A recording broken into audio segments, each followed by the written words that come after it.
In this video, I'm giving 10 quick tips to naturally induce labor at home.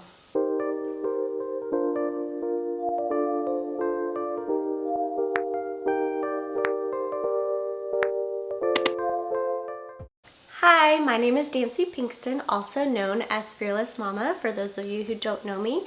And this video is part of my Inducing Labor series, or tips that I give on promoting or encouraging a natural labor, and hopefully a quick and easy one as well. I would like to add that new research shows that babies are healthiest who stay in the womb at least 39 weeks. Always ask your care provider before engaging in any of these natural inducing tips. But let me reassure you that these tips that I am giving are very safe and effective. There's no old wives' tales or risky business going on here. If you are thinking about inducing your labor in that way, I would encourage you to check out my video on silly or unsafe ways that I will not be inducing labor at home. So this is not that kind of video. This is info based on birth physiology and research by top birth experts in the world. With that being said, let's get started.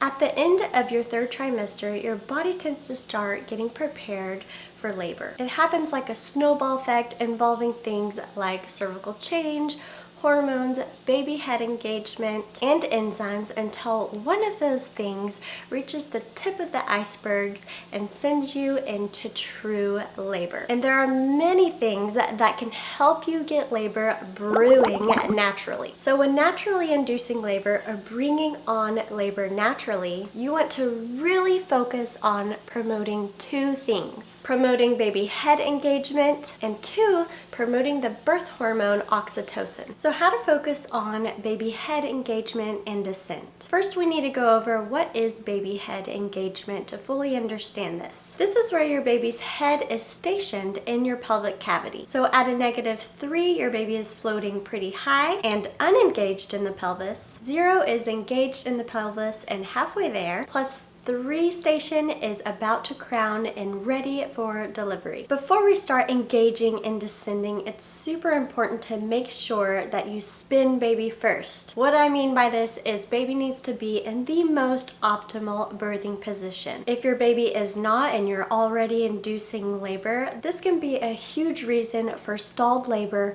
or 0 engagement. In my exercises to induce a labor video, I go over all the spinning babies techniques to get your baby in the most optimal birthing position. So there are 2 things that help increase engagement, and they are gravity and pelvic alignment. Gravity is easy. You just want to stay upright for as long as possible. Walking with swaying hips or free swinging thighs is a great one to do. Another great way to increase engagement is with the exercise ball. You want to make sure to not bounce, but to sway your hips in a figure 8 motion. Use lively music to set the pace when making rapid circles or figure 8s, keeping your hips fluid and making circles for about 20 minutes. Let's go over pelvic alignment to increase engagement. Posture is a great way to keep pelvic alignment and one of the easiest you can do on a daily basis at home. Make sure that your ribs are always above your hip bones and that your hips are a little bit tilted forward. I like to think of my belly button as a guide, and if it's pointing up, you're more than likely what's known as butt tucking. Maybe you need to move your legs out of the way a little bit,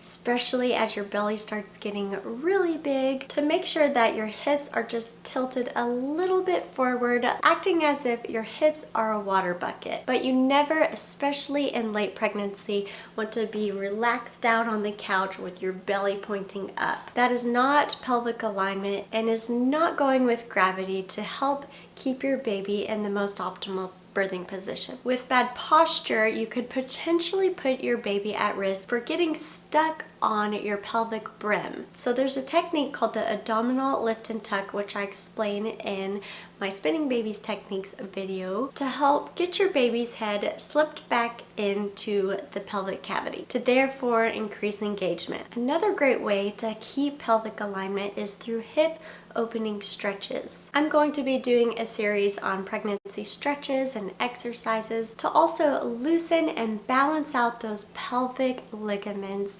to help increase engagement, and prepare you for a quick and easy labor. The chiropractor is another great resource for extra pelvic alignment help. Their main goal is to keep you comfortable and keep those broad ligaments loose. The second thing that we really need to focus on to naturally induce labor at home is increasing the hormone oxytocin. Oxytocin is known as the hormone of love and responsible for stimulating uterine contractions that help to thin and open and dilate the cervix, to then eventually move baby down and out the birth canal. I explain the whole oxytocin labor cycle in my How to Induce Labor at Home masterclass video. Increasing and boosting oxytocin involves things that create love, happiness, relaxation, comfort, and peace. So my number one tip to help increase this oxytocin is to create a spa day, or a self-care day if you will. So put those essential oils in your diffuser, get a prenatal massage,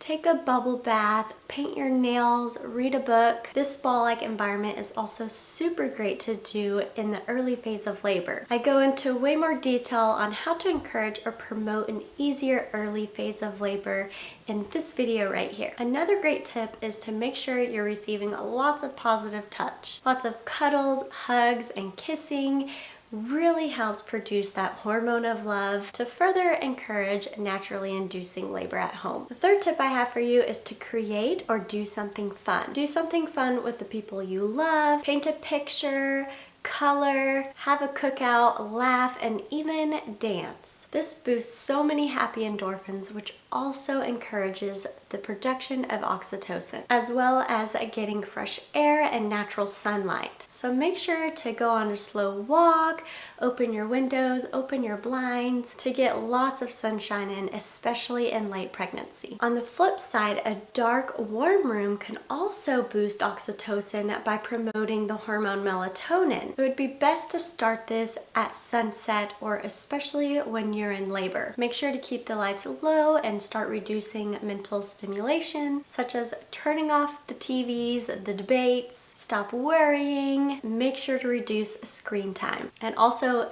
kick out those family members that are being loud and obnoxious. To further create a warm, dark environment, you could set out dim light candles, make sure you're covering up in a warm blanket, or even playing soft, calming music. Once you get labor brewing, it is helpful to know the signs of true versus false labor, which I clearly distinguish and go over in this video right here. Hopefully those tips to increase engagement and the hormone oxytocin will kickstart your labor and get labor brewing so that you can naturally induce a labor at home. If you have any extra questions, make sure to put them in the comments below or check out the description box because I have tons of helpful information and resources in that. Well, that's all I have for you in this video. Thanks for watching and see you in the next video.